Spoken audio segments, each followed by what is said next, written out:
Hi everyone, Senan this side, and in this video we are going to solve this Geeks for Geeks daily problem, which is reorganize the array.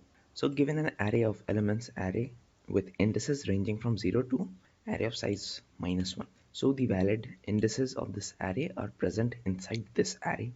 Your task is to write a program that rearranges the elements of the array such that array of I is equal to I. But there's a twist. If an element I is not present in the array -1, it should be replaced at the corresponding index. So more or less, element I is not present in the array. That value -1 should be placed at that particular index. So given this array, you see this 4 should be placed at its correct location, 6 at its correct location, but there is no 5 in this list. So at this position we have -1. We have 9, so 9 is at its correct position.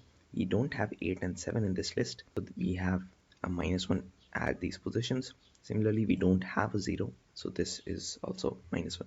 Now the idea is pretty simple and quite straightforward. So how do you go and do this? So the idea is this: you get the array size, you create a vector of size n and initialize all of them with -1. Now you go through the list, and if array of I is not -1, that means it's a valid index. So at that index, you go to that index, mark that with its correct index, and in the end you return the answer. So yep, that was the whole solution.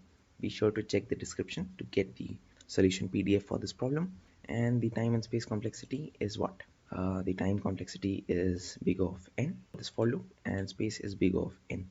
Now what you could actually do is, rather than doing in this, you can also do in this the same, but you would require some slightly different logic.